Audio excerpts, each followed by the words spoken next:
God makes a way. This story is from Moses and the Red Sea, from Exodus chapter 14 and 15. Moses and God's people escaped out of Egypt and into the wilderness. They didn't know the way, but God knew the way, and He would show them. I will bring you to a new home, a special land, God promised them. I will look after you. I am with you.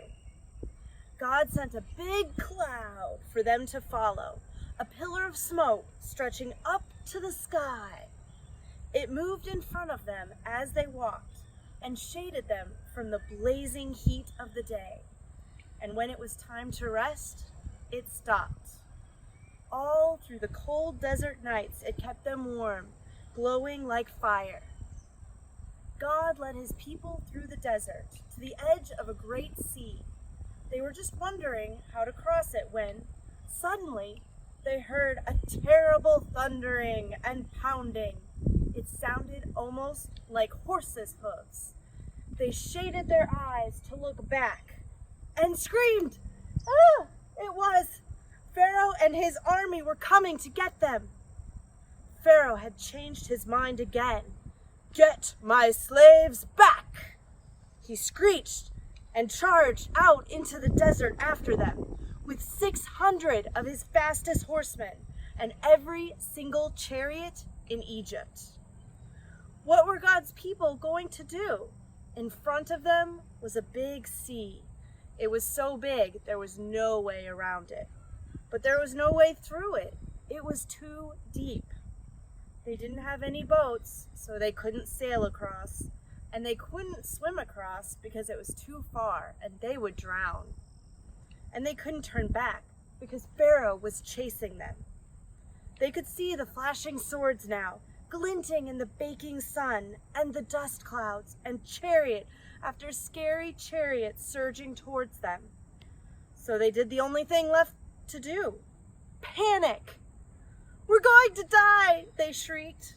"Don't be afraid," Moses said. "But there's nothing we can do," they screamed. "God knows you can't do anything," Moses said. "God will do it for you. Trust Him and watch." "But there's no way out," they cried. "God will make a way," Moses said. Another minute and it would have been over.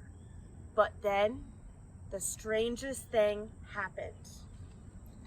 God made the pillar of smoke move. It moved behind His people and hid them from the Egyptians. Then God sent a strong east wind to blow all night long. It blew on the water of the big sea.